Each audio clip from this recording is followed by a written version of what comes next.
Drago, What's up, baby? how are you? I am too blessed to be stressed. Too is that like too legit to quit? Pretty much.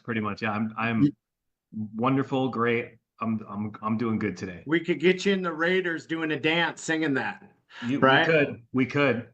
Yeah, Didn't Hammer do it with all the Falcons players? But I thought he was yeah, an bro. Oakland He's A's bat boy.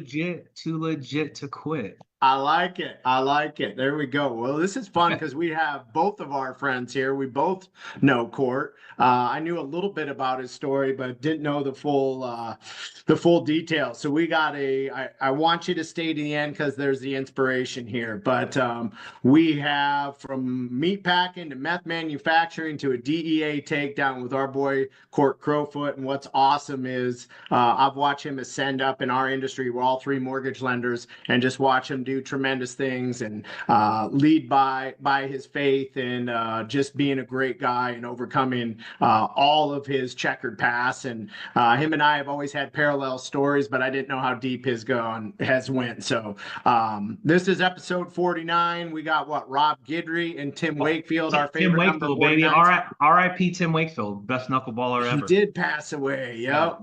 And Guidry was no, he wasn't a knuckleballer, he's a but he, left-hander for yeah, me. I'm thinking Joe Necro, who he played with. Oh yeah, Joe Necro was a knuckleball. I think Yeah, Joe you got, Necro taught Tim Wakefield how to throw a knuckleball, though. there you Don't ask go. me how I know that.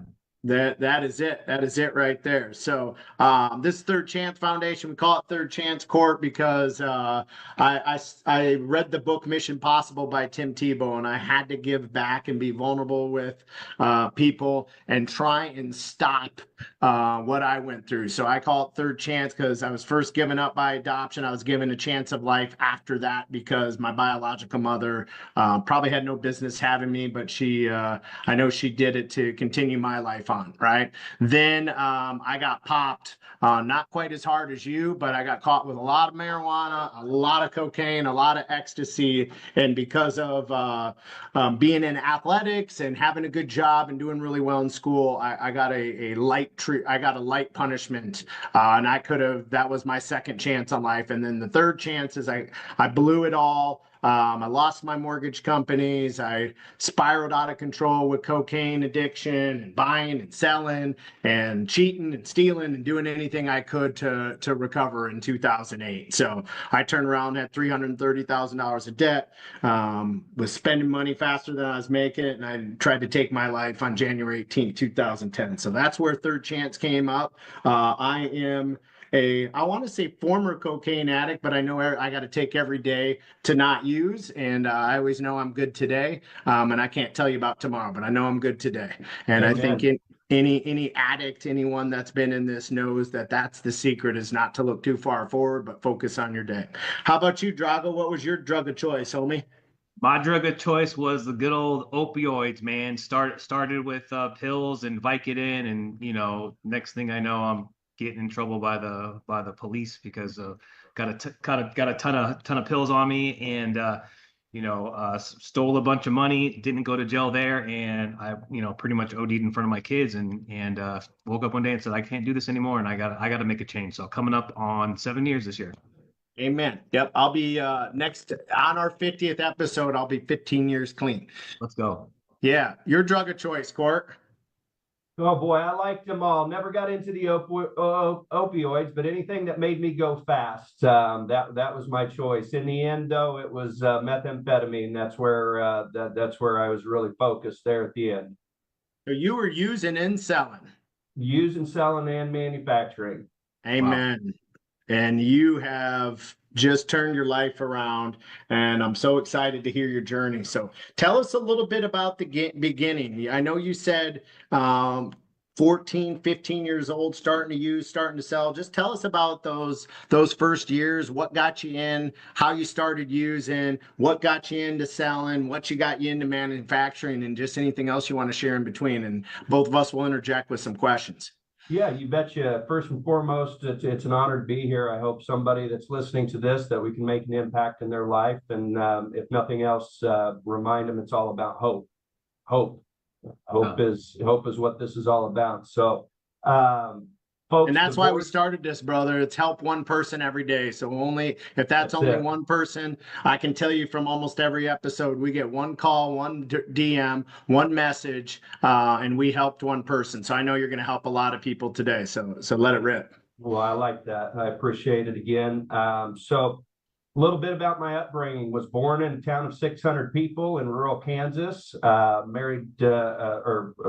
to my mother was a nurse. Father was an oil man. Had a pretty rough upbringing in that time. He was drinking a lot. They divorced when I was 4 years old. So pretty young when that fell apart. Dad figure not being around was a big hit and hurt to my heart. He was my idol and hero as a young cowboy, in the Midwest. He literally looked just like the Marlboro Man. So really looked up to him. That was a hard thing to see happen as a young kid. We shortly thereafter moved into Section 8 housing. One day, Mom came home. She had met a new man, and we moved to the country club. Literally went from Section 8 housing one day to the country club the next. Amazing father. My biological father at that time had started another family, moved out of state, so didn't have a lot of communication and a lot of connection with him anymore. So my stepfather, who eventually became my adopted father, he was my life, my world. He was born with a very rare disease. He was a hemophiliac. Don't know if you or Drago know what that is, but it's a bleeding disorder.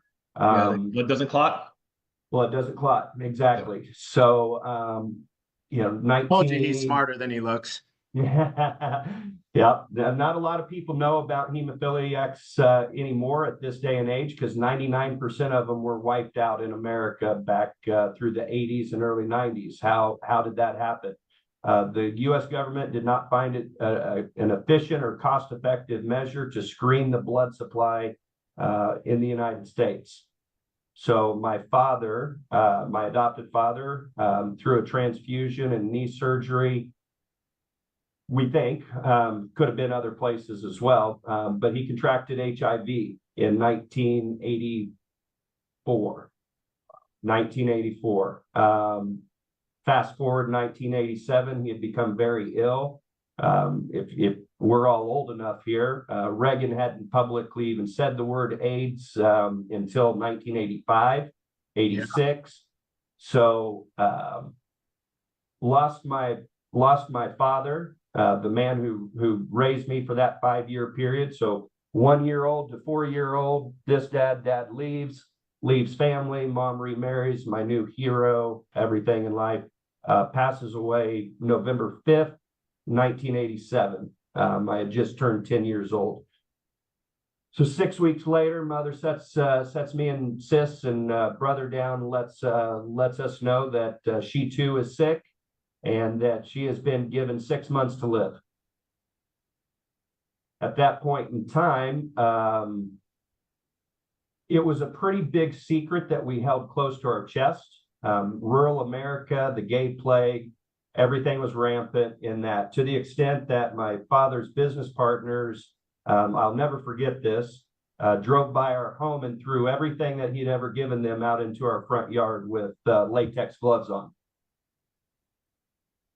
So that's starting 5th grade. That's how my year to 5th grade started. Tons of childhood trauma. Mom ended up living 13 years longer than she expected. Going through that period, though, it was very tough, because we had to go through the process of where us kids would go if something happened and nobody wanted us, for a multitude of reasons: fear, ignorance, lack of, especially back then in the 80s, right? That was just like then. It was just labeled a homosexual disease, and it was, you called it the gay plague. Like, that's exactly how it was blackballed. And it was. there was no other way that somebody could get it in most people's eyes. Especially, you know, I'm from Iowa, small town Iowa, and can't imagine. You know, I have a nephew. And you know, just watching him he's half African American, he's gay, and just watching, you know, the torture he went through in small town in the 2000s, I can't imagine in the 80s. Yeah, it was like I said, it was a big secret that we held close to our chest for a very long time. So having an outlet to speak about these things, my life, what I was going through, didn't exist. Old school grandparents, you know, at dad's funeral, you're the man of the house now. You need to take care of your mom. Sister literally was told that, sitting at the funeral. Took it to heart, you know, so I grew up very quickly. Once my mother realized 6 months had come and gone, that she wasn't going to be dying in 6 months, or at least she didn't think. You know, she was one of the first groups of people that took the experimental drug called AZT back then. Yeah. Which if you've watched, what is it called? Dallas Buyers Club with Matthew McConaughey, it talks a little bit about that first drug that came out, worked somewhat, but also created a lot of problems. My mother was 37 years old at this time and had just lost her husband at age 40, had a terminal illness, 3 kids, and she went down the tubes of a bottle pretty hard for a couple 2-3 years. So during that time, having taken on the responsibility of being the man of the house as I had at 10 years old, you know, I was really tasked with taking care of my sister, taking care of my brother. My older brother had some learning disabilities and challenges. Great dude, super smart, but had speech impediment, things that just made it difficult for him. And yeah, that's really where it started. My mother not having anybody that wanted us children. In the event of her passing, she looked in her drinking, got into a very bad relationship. Yeah. Ended up getting married to a guy. It was annulled. Didn't go very far with that. Decided to divorce him when he told her one night when he was all messed up, that when he couldn't sleep, he liked to watch me sleep. Oh. So that rattled her pretty bad. He had created a lot of problems in our home life. Wanted to send me to a military school. So things weren't going very good. Where I would say things, it's funny looking back. When I look back, Isn't it funny, Court? Like you hear something like that from the 80s. It's like, you know, I've uncovered some stuff from my childhood that it's just like, you know, that generation swept everything under the rug and think, you know, they could lie and deceit and no one would ever find out. It's like all these big family secrets, right? I've seen it time and time again, but, you know, be the man of the house at 10-year-old, but we're not going to offer any advice or help. It's crazy when you hear it out loud.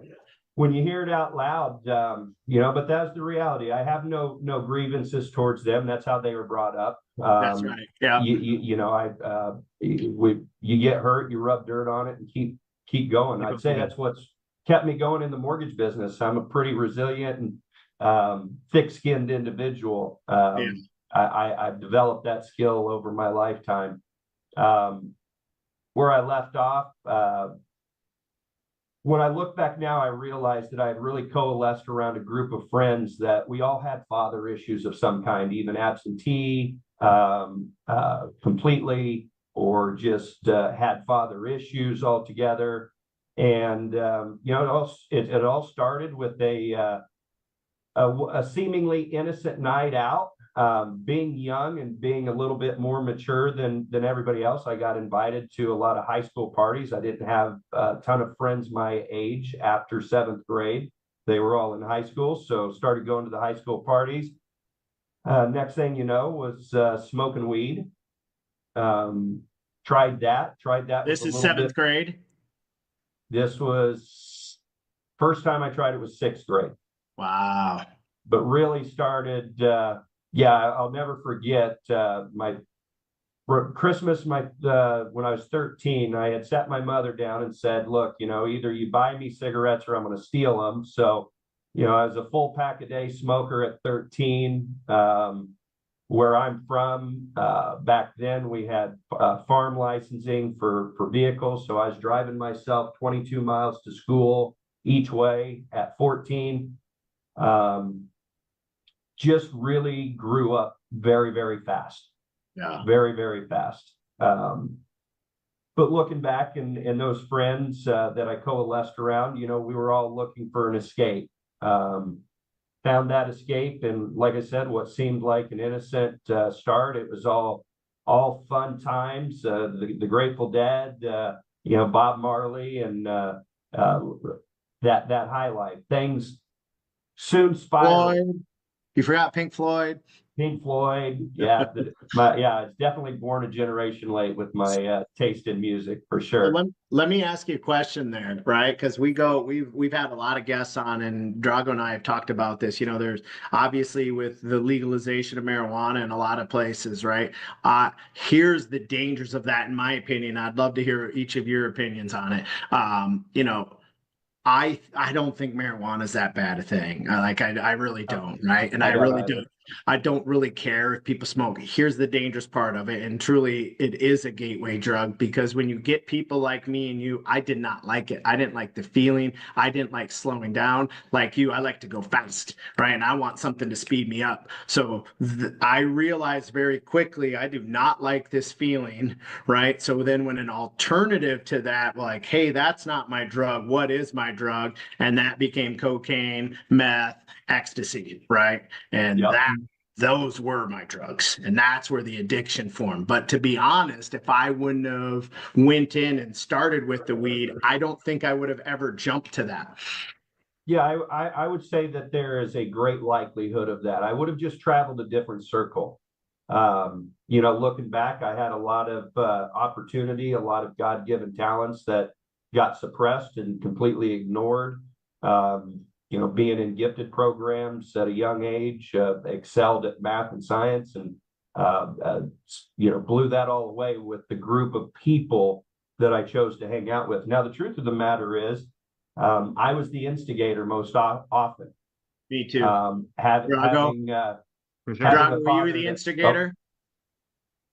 Yeah. For sure. So all three of us were the instigators, right? Yep. Well, I had it, and I had a terrible crutch. My adopted father that passed away, being that age that I was at, got an inheritance and got a Social Security check every single month. So you had money to do it. Starting at age 10, I was getting a check for $1,500 a month directly made out to me at 10 years old. So what a dangerous combination all this is. Oh boy. Oh boy, let me tell you. I figured out quickly that you could buy friendships pretty easily. Everybody liked hanging out with me for what I could provide, and That's dealers. like 1990, 92, and what year is that? $1,500. It started in '87. Like, think of how much money $1,500 was in 80. Like, that's a decent chunk of change now for a freaking 12-year-old kid. Imagine back then. Yeah. I don't give my 10-year-old $1,500 a month now. I can assure you of that. Yeah. I can assure you of that. So, that led into a different group of friends, and a night at a buddy's house. He was the son of a doctor, local doctor in town, and broke out some cocaine. Tried that for the very first time. I was 14 years old, my freshman year. This is still in Kansas, right? Still in Kansas. Yep, all in Kansas. And fell in love with it. First time. Had 9-inch nails playing in the back. I'll never forget it. But figured out very quickly that this was an escape that I enjoyed. I enjoyed a lot. And literally from that moment forward, I was buying. What led me into that is the definition of addiction. I know exactly the feeling. I remember exactly where I was. I remember who gave it to me. I remember Corn Blind was playing in the background, right? And I'm like, this is it. This is it. I have found it. That's wild. I can be the me I fully need to be. I remember thinking that this is what makes me better. It literally did. I remember thinking that I could get so much more done. That's so crazy. Hang on a second, because I'm cocaine wasn't my drug of choice. So like I remember doing cocaine for the first time in a bathroom with two dudes, and I'm like, this is weird, and it makes me feel weird, right? So like it was never my. But when I was introduced to opioids, the exact definition of what you just said, like I felt like I was the man. I could do everything. It's crazy that you just got to find that drug of choice to make you feel that way, that you're better than who you really are. When you need to run, when you have that feeling, that is the second you need to stop, because that is addiction. It's in its fullest form at that point when you're self-describing yourself as an improved individual from an outside influence that you're putting in your body. You know you got a problem, or you should, right? I mean, that's where it starts. So fast forward a little bit further from there, got headlong. The real catalyst all came to fruition one evening, going to the dealer's house. He wasn't home, and the main dealer dude ended up rolling by and rolling down his window and saying, "Hey, dude's not there. What can I help you with?" Now, I had just I had not yet turned 15 years old at this point. Was still 14, freshman year. And now I have the connect. I'm straight to the source. Yep. Right. And $1,500 a month, he knew he had a good client. He would front and wait. And I figured out there. It's like an 800 credit score, 14 DTI with 100 months of reserve score. Yeah, issue the pre-approval letter. In the drug world, I was a bullet, you would say, I guess. How we would quantify that today. All joking aside, though, started selling, which just grew my sphere.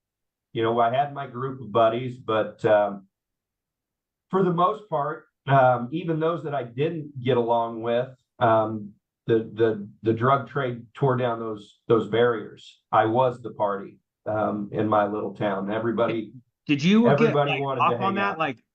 Because I did the same thing. Like I was stealing money, so it wasn't giving me money, but like you having money, and then like we're obviously pretty savvy with relationships, and then they're like, oh man, so I don't need this person, I'll go get straight to the source, and now I'm the one that can get all the drugs at the cheapest cost, and like I was kind of addicted to that like lifestyle of being the guy that always could go get all the drugs. That was the best part of it. Yeah. The one thing I can tell, my addiction ran through and through the process. It was just as much the process. Chad, you guys probably know what I'm talking about. Just the getting it, the preparation before using it. Yeah. Eventually, the come down, the crash, right? That became a cycle of the addiction that subconsciously I was actually seeking, right? To do something bad, to let everybody down, to crash, then get picked back up, and then do it all over and over again. Just a ugly cycle. It is, but it's the cycle part that I was just equally addicted to. Everybody wanted to talk to Court. Everybody wanted to be a friend in some form or fashion, and then it just progressed. It did lead to the $1,500 a month quickly became not enough. So I did start stealing from my mother. One of the things I'm least proud of in life is that I had actually gone down, and I was completely, I don't even know, I hadn't been to sleep in days. Went to see my biological father in another state. My mother, during that trip, figured out her bank account balance wasn't what it should be. And I blamed it on my brother. And Yeah. that's something I'll always regret. Instead of facing the music, blamed it on him. Um, Little did I know that those ATM spots had cameras in them. They don't look like So, your brother. That was you, Court. but it was even worse. I'd given her card to a buddy of mine to go get the money to pay my debts while I was out of state. So it was my buddy that was caught on camera. Um, just poor decisions, not caring about my mother, my friends, my brother, certainly not about myself. That's called Um, addict brain. It's addict brain. full consuming. It's selfish. It's full of ego. It cares about no consequences. It doesn't care who it hurts. It doesn't care that it's your mother, your brother, your wife, your best friend. It does not care. Does not care one bit. And so fast forward towards the end of that year, kept up the bad behavior. Mom eventually sent me to a rehab. Completely faked my way through it, BS my way through it. The only reason that I got out when I did was I'd gone home for a weekend, partied it up, took the UA test when I came back, and for some reason it passed. Shouldn't have. So I did the passed. same thing. Yep, passed. Got out of there with a clean analysis, a urinalysis, and now I'm emboldened. Not only am I emboldened, then I start my real manipulation at that point. Look how good I'm doing. I should get a new car too. So the level of depth of lies and deception and deceit really started then. And it would have been, and that went on, and now I'm dealing in pretty good sized quantities for age and little town, moving quite a bit of drugs, doing as much as I'm moving, breaking even at best. Was the name of the game. Can I sell Me enough too. to break even, Yep. to keep my habit going? And it was less than a year. Selling just to be the man and to be able to have your own supply and not have to count on others. That's it. That's Exactly it. what it was. It was about a year later in the summer. We had run the supplier out, didn't have anything, and or anything that we were looking for, any of the white. But he said, "Hey, I got this other stuff that's just come through." He said, "Why don't you try this out?" And this was good old fashioned crank, straight from Mexico, dirty crank. And the rest, boys, I guess, as they'd say, is history. Once I figured out that I could get a deeper, bigger, longer high for cheaper, Yep. it was Off to the races. off to the races, never looked back. I remember when I did methamphetamine the first time, like, because I would substitute it with opioids. Like, I remember like doing the same thing kind of with coke, trying to not be sick, and then trying methamphetamine, being like, whoa, this is like on a whole different level. It was off to the races, right? Crazy. Absolutely insane. It is the devil. Yeah. I have no other word for it. It is the devil's drug. They call it that for a reason. That's when really it started exploding, thinking that I was making myself better. I'll never forget my poor mother, bless her soul. I can't imagine being a father now.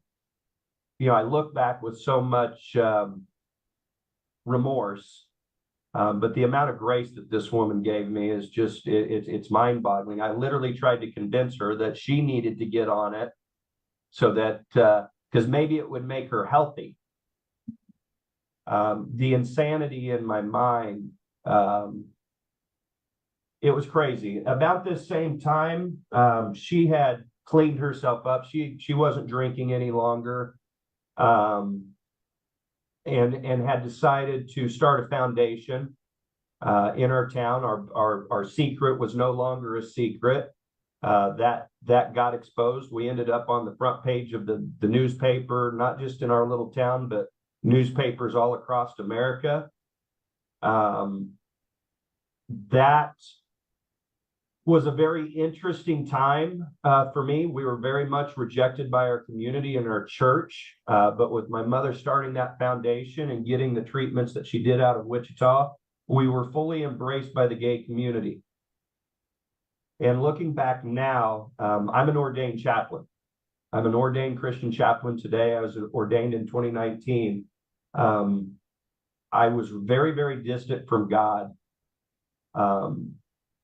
Not to be found by Jesus, that's for sure. I always had a knowing and an innate feeling and a calling. But that experience of my life of being rejected by the church and embraced by others, it really changed me. The others that are supposed to be the worst of the worst sinful people out there, based on, some fire and brimstone teachings in small rural America, really messed me up in my head a little bit. That the upside down was in fact upside down, and that really pushed me further. I moved out when I was 16. Moved into my own place with a girlfriend who was in college. Went back my senior year, had no friends there. Everybody was gone. Found myself sitting at the table. The cool guy, the Mr. Party guy, was sitting by himself at lunch every day with no friends. So dropped out, finished my GED in a couple of days, and started college when I was 17, going into that summer. That summer I started college. As I had shared, at this point at 19, I've got the first tranche of an inheritance. Looking back, I thought it was so much money too, which at that time it certainly was. That was gone within 6 months, and I got caught.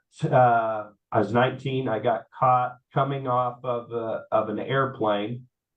I was on probation. In between there, in this times, I had been charged and been convicted of a couple of other smaller drug charges. So possession, intent to deliver? No, just possession at that time. Just drug possession. Possession. And had made the genius decision. Had actually, it's in Phoenix here where I live now. Some buddies had relatives here. They had moved out here. They had got connected up with some folks that were directly connected with the cartels. And I became the supply route for the ice product, the ice version of methamphetamine, back into Kansas for my little hometown. And I don't even know how many plane runs I did. This was pre-TSA. Things were a lot different back then, and ended up getting set up by a buddy that had gotten pinched. Didn't know it at the time, but you were smuggling on commercial or private flights? Commercial. Yeah. Wow. American Airlines. Sorry, American Airlines. Yeah. Sorry, American Airlines. Yeah, did. I don't even know, countless amounts of back and forth, and ended up. Was the inheritance you got? Did that?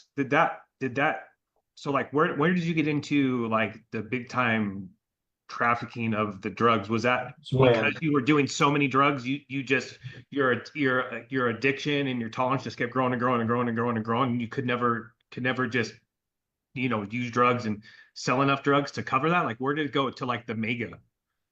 Ego, and sense of purpose. I had wasted at that time 2.5 years of college, not completing anything of importance, dropping out the last semester. Had no purpose as a young man with no father figure to speak of, and no identity to speak of. I was a drug dealer, and a drug user, and that's who I was. That was my purpose and my function in life. I was pretty good at it. Go big or go Once home, right? they got out here and I had a bit more money, it just blew that ego up. Because now I had the capital to buy more, had gotten a pretty good network of individuals to distribute it, some biker gangs back in Kansas. And, I'm a kid, these guys are in their 50s and 60s, and made me feel important, to be honest with you, made me feel powerful. Started getting into guns, weapons, just of all kinds, honestly. Lived in strip clubs,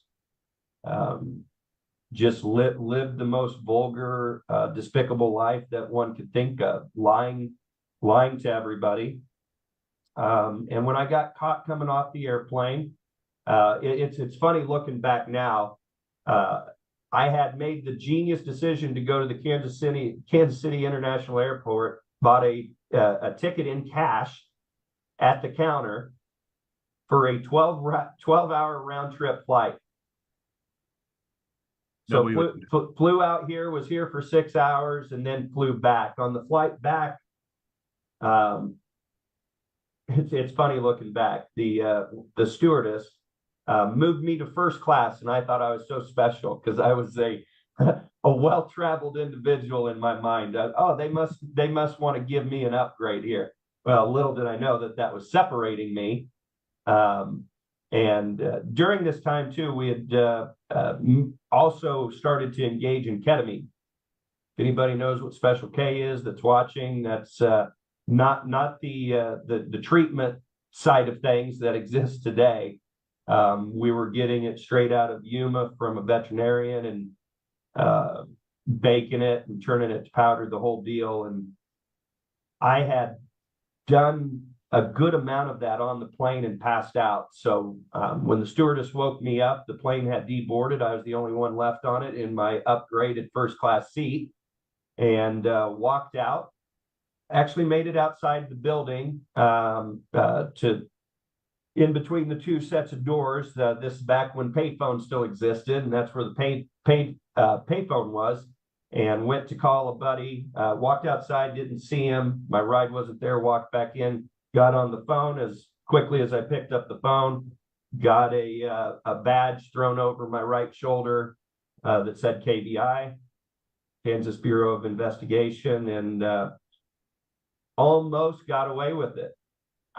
They searched my bags, didn't find anything, but in my front pocket I had a toothpaste or one of those travel containers for toothbrushes, those cylindrical things you used to put your toothbrush in when you travel. And I had that packed full of ketamine. They tested it there on the spot. Didn't have a test for anything like that back then. They'd never seen or let alone heard of it. So they're about to let me go. I'm walking over to pick up my bags, been down to pick up my bag, and one of the officers or the detectives undercover says, "Hey, why don't you take off your cowboy boots?" Well, at that time, the gig was up because my boots were full.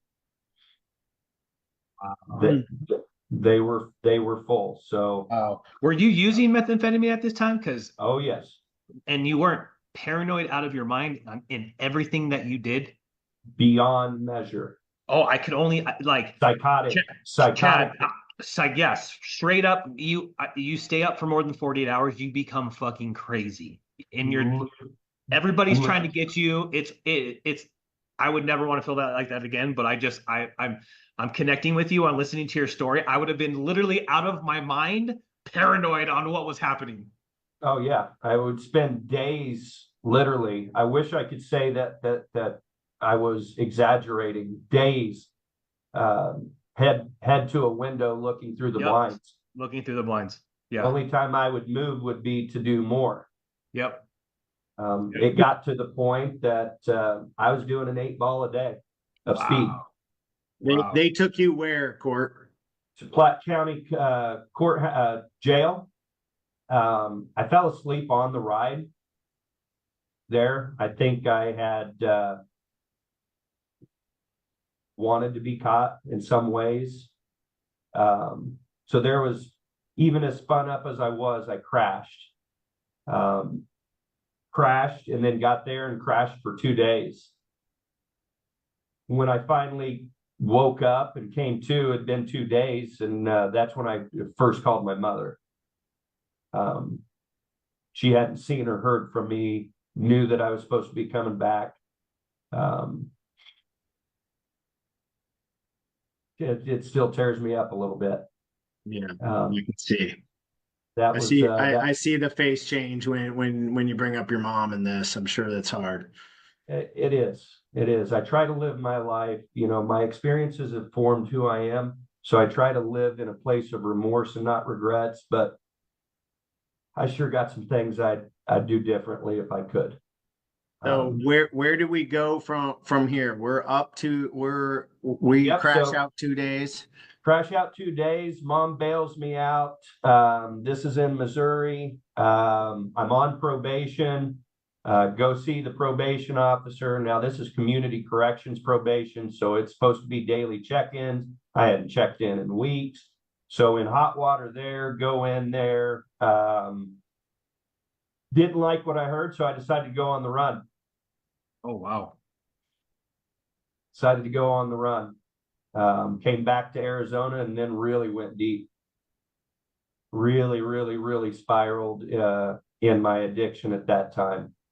Was it because Arizona was a border town? It was readily easy to get drugs across the border in AZ? That, and I had 2 of my best friends and drug buddies were living here. Got it. So we had a direct source. Didn't rat on anybody, so I earned stripes in that regard. Again, ego, pride thing, you know. Went up the ranks. The ranks.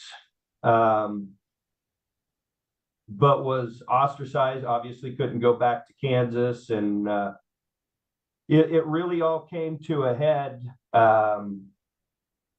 when one of those drug buddies, we were both so out of our minds. He had, you know, become paranoid of me and me of him and vice versa and everything in between. Contemplating, literally sitting outside of a room one day with the 38 special in my hand. Should I kill him? Yeah.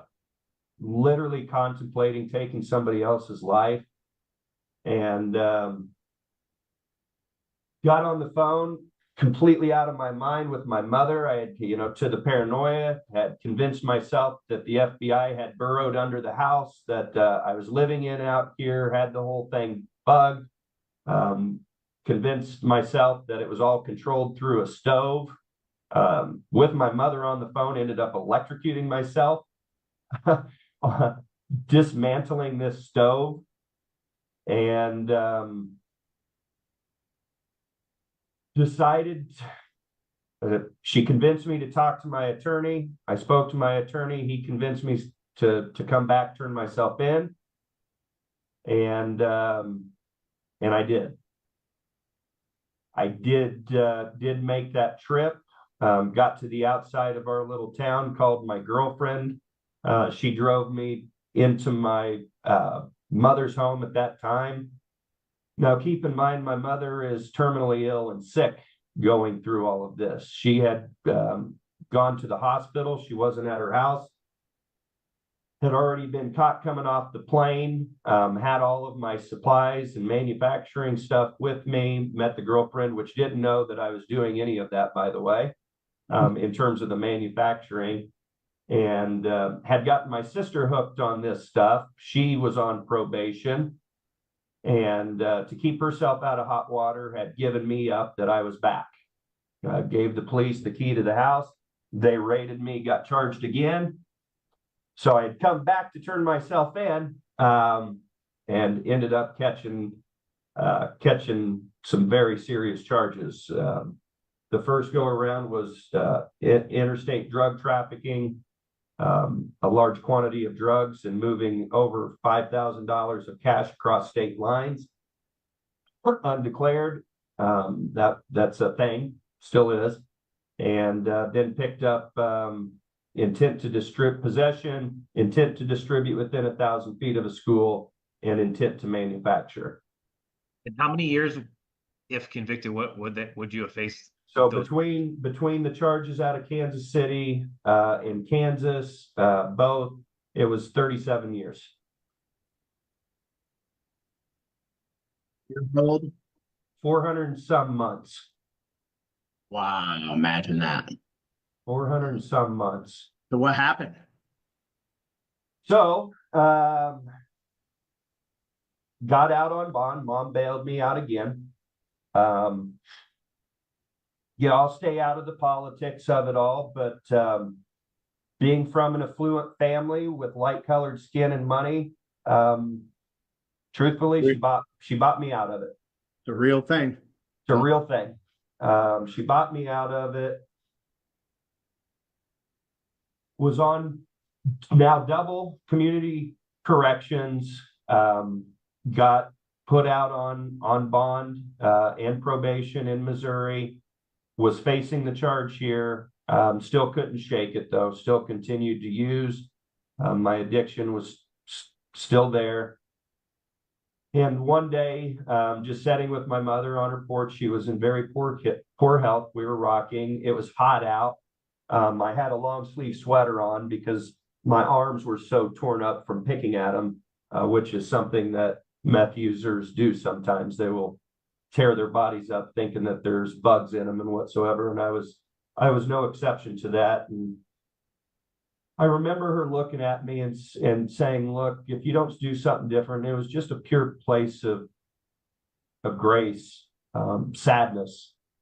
But she didn't have anything else to say either. And she said, if you don't do something different, you're going to end up spending your life in prison, or more likely you will be dead within a year. I had started to stutter pretty bad.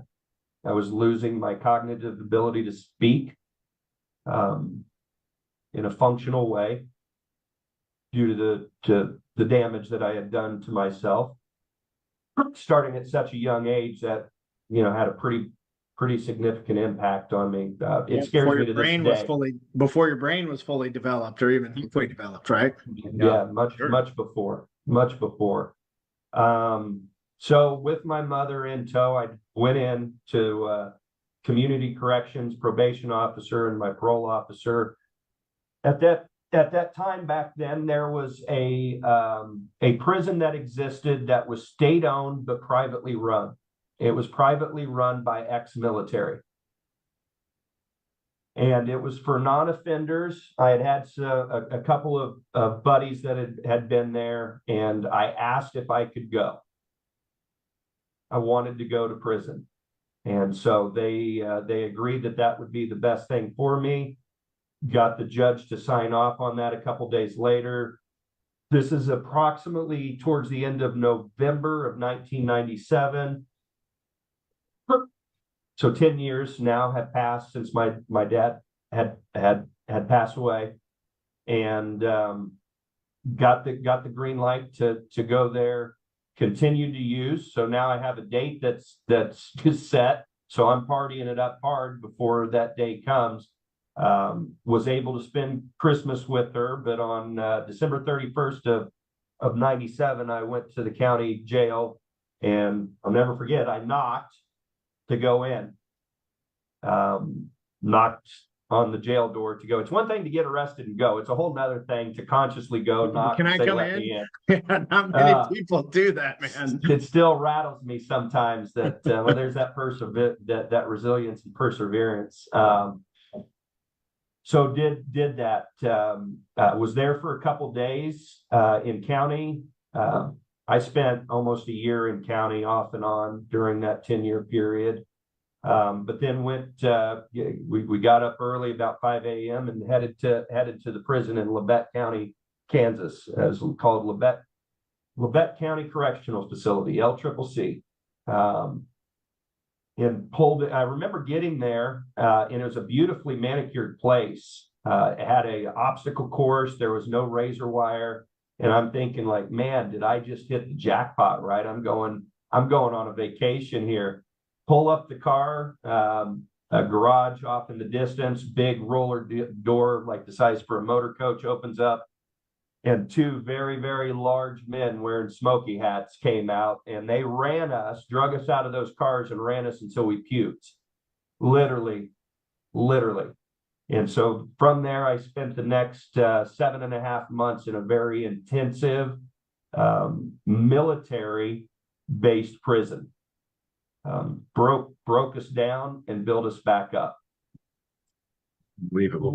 Literally broke us down. So there were 100 men in that facility at the time, 50 in each barracks, and we started the first two weeks as ghosts. We sat in a chair with our backs against the back of our chair and read the handbook. Once you memorized the first part of the handbook, then you could progress into the next step. The next step was getting a job within the facility.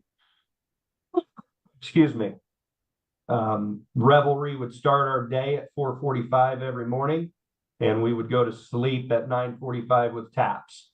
For that first 2 weeks, there was no communication with the outside world, to include letters. We weren't allowed to send or receive letters.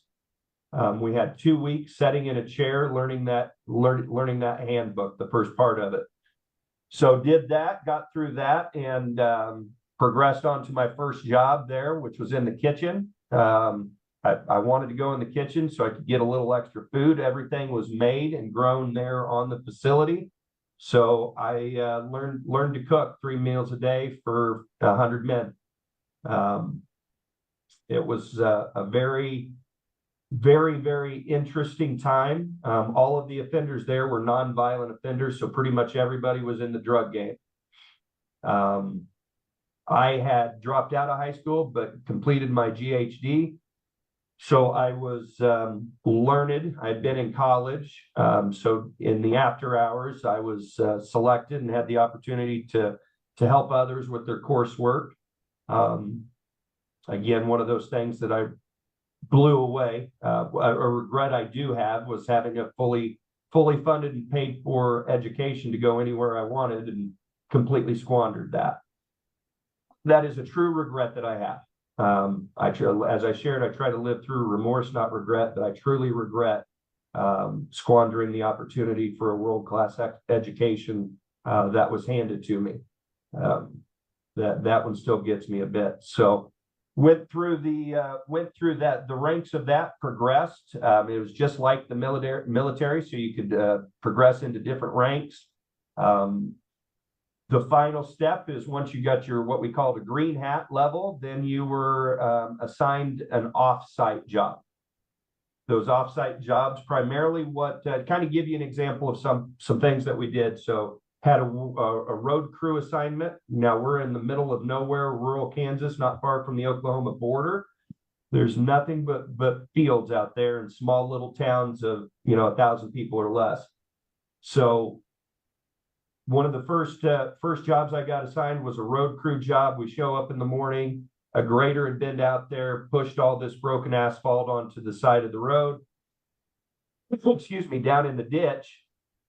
So what's the job? We'll get all of those chunks of asphalt back up on the side of the road there, so they can be picked up at the end of the day, taken to the dump. Some of these chunks were 300 pounds. It'd take 3 to 4 guys to do it. Did that. Only to find out the surprise at the end of the day, we stood in attention and watched the grader push them back down into the ditch so that we could do it the next day. We did that for a full week. That was backbreaking work, but the bulk of the time we spent our service mowing cemeteries, long forgotten small cemeteries all throughout the south part of eastern Kansas. So. Learned to work on small engines for lawnmowers and weed eaters. Progressed, ended up graduating from that program, got out of it. Now, if I may, I'd really like to share this because this is, it's different for everybody. This is the day that my life changed. Things that had progressed along pretty well as they could in a prison environment, ran by ex-military, feeling pretty good about myself. got a call to go see my counselor. Counselor takes me in, sets me down, says, Courtney, I didn't go by Court back then, I went by my full name. Courtney, your mother's been taken to the hospital by ambulance. She's not doing well. Have to let you know now, if she passes, you can't go to the funeral. So hear this news breakdown, complete breakdown. My mom was my best friend, even in the worst of my behaviors. I had this weird habit of letting her know I was alive. Yeah. Each night, no matter how messed up I was, I would touch base, let her know I was alive. She knew what I was doing, and but I always wanted to let her know that I was okay. So she's in the hospital. I can't speak to her. I'm, in tears, crying to my counselor. Look up, and my counselor is stone face, looking me dead in the eyes, watching me weep. Stone face, just completely stone faced. And then she says, "What are you crying for?" Kind of took me back a little bit, aghast a little bit, and said, "Well, you just told me if my mother passes away, I can't go to her funeral." I said, I'm devastated. And she looked me dead in the eye and she said, "Well, I call bullshit."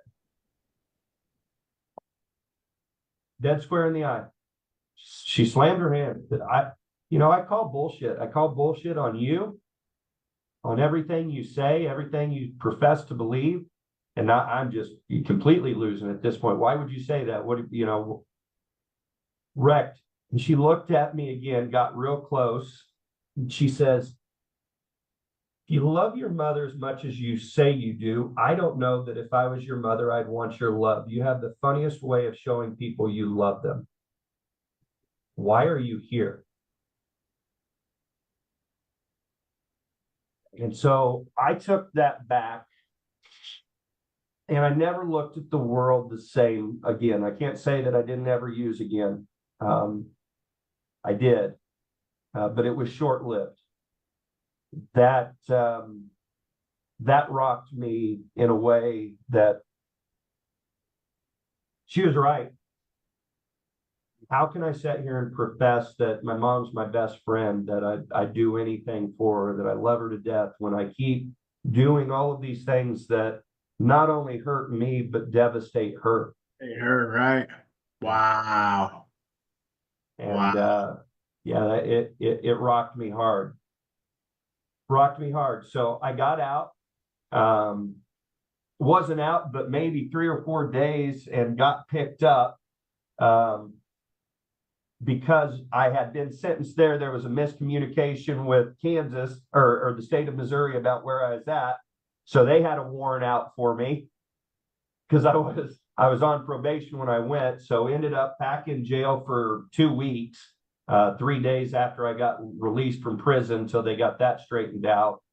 Now I'm on full community corrections, have no driver's license. I'm on parole as well. Were you when you came out of all this?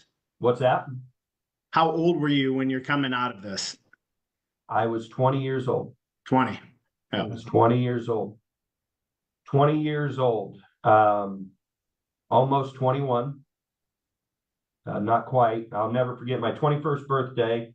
Being it was one of the best parties ever because I spent it with my family. My mom made my favorite meal of mac and cheese and homemade mac and cheese and grilled chicken hindquarters. Ate myself sick on my 21st birthday. Didn't have a drink.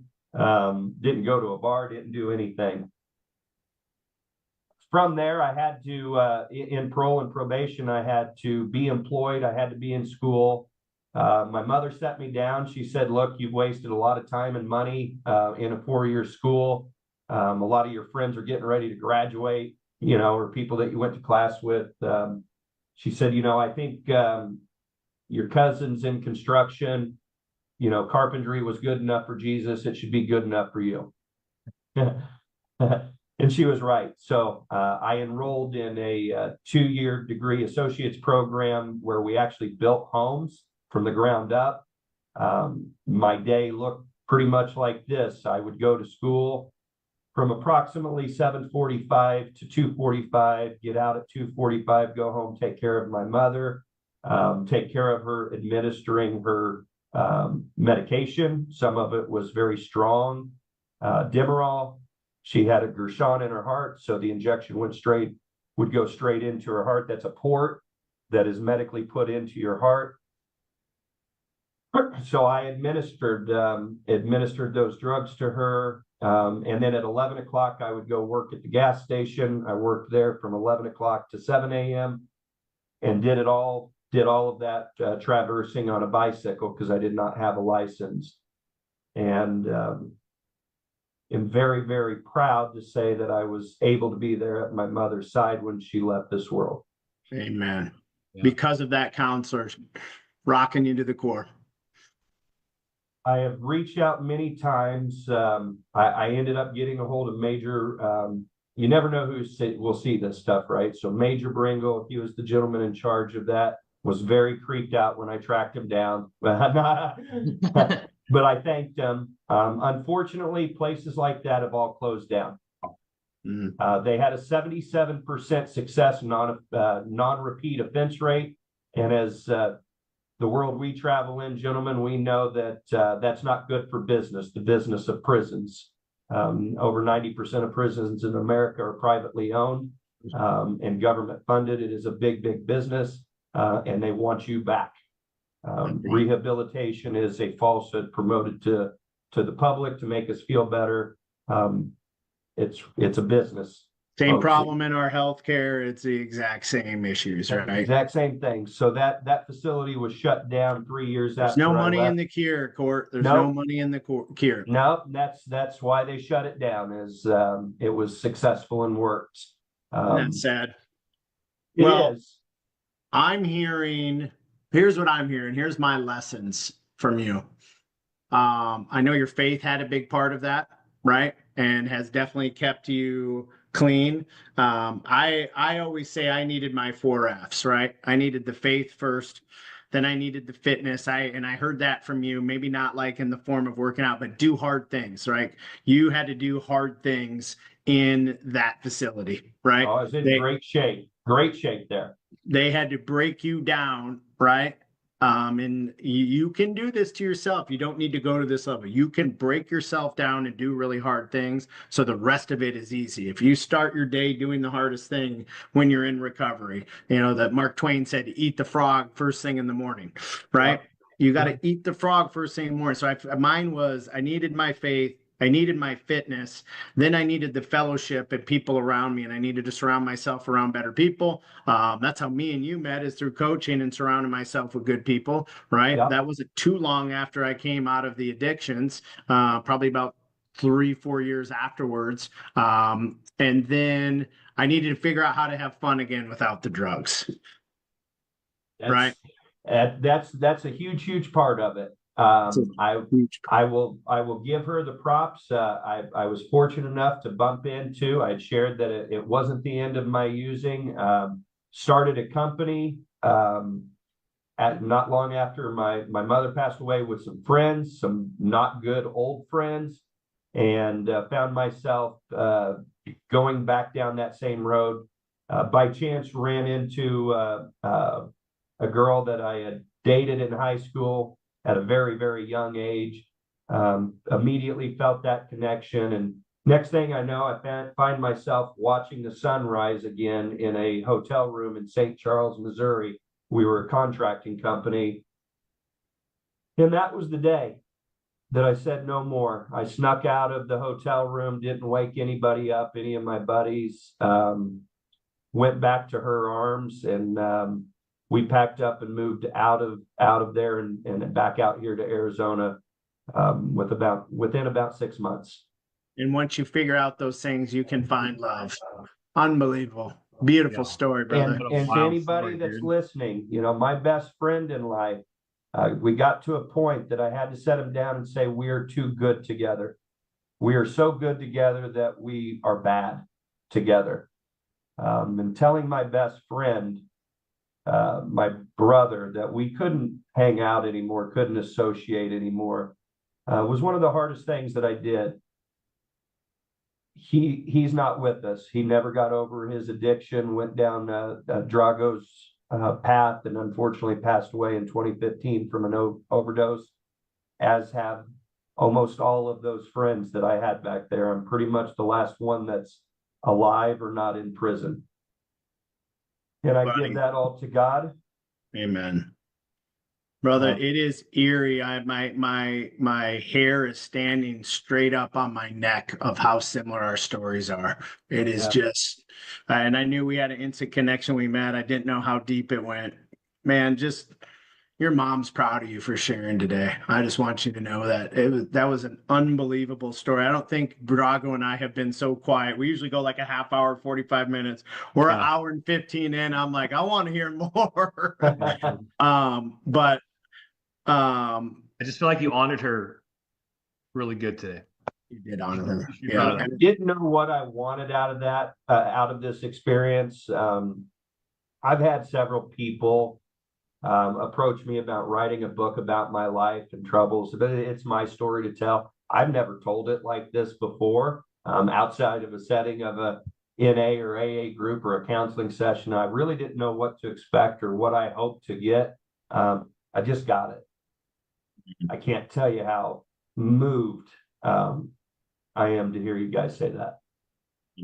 No, she's smiling down. There's a poem I'm going to send you, and it's about holes. And it's once you climb out of the hole, you can't quite get to the top, and you relapse and you have problems. And then once you surrender to God, he throws down his rope and pulls you out, right? And the first thing he said is, okay, I saved you, go save my sheep.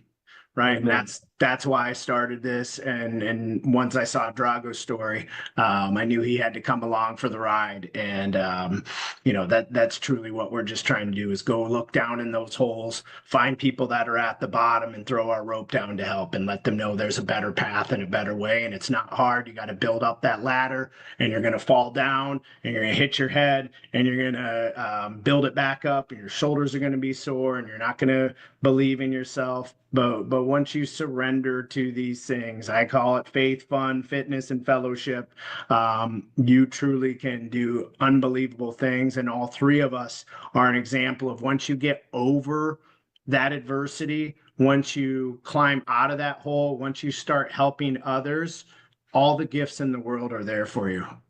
That's it. I'd like to leave it. Oh, go ahead. I apologize. My life, honestly, is not where it is. I don't have the success I have. I don't have the friendships, the influence, whatever you want to say I have.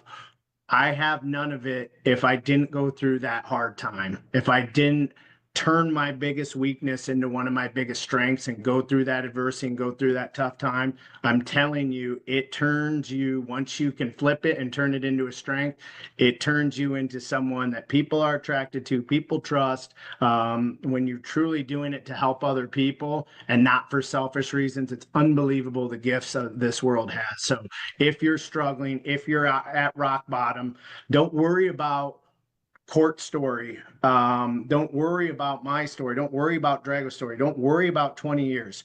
Just get tomorrow right? And then start stringing some days together. And if you need some help and need someone to talk to, that's what we're here for. So final thoughts, Court. I like to leave everybody with this, and it comes from the Gospel of Mark 2:17. When Jesus heard this, he told them, "It is not those who are well who need a doctor, but those who are sick. I didn't come to call the righteous. I came for the sinners." Amen. Final thoughts, Drago. Man, Court, thanks for coming on. I know we worked a little bit to get you onto the show, but that was amazing, man. You moved me, and I just for sure honored your mom on that one. So super pumped on that. I say it every episode, man. Listen, if you're thinking about getting into recovery, you need a hug, you need somebody to talk to, like, I would much rather take a call from you at 3:00 in the morning than have to go to your funeral. We don't do this because we're trying to get famous. We do this because it fills up our cup. This is our purpose. Our purpose is to help others. And so I think, Chad, you were talking about all the great stuff that comes, and, I think that's how you find your purpose in what you need to do for your life. And I feel like this is what our purpose is. So we always put our numbers, our personal mobiles in the chat. We're always available. Call us. If we don't have the answers for you, we will find the answers for you. We have the resources. we're here for you. We do find love. We do find financial freedom. We do find happiness. It's all out there if you want it. Amen. I'm honored to have been invited, guys. Thank you very much for letting me share my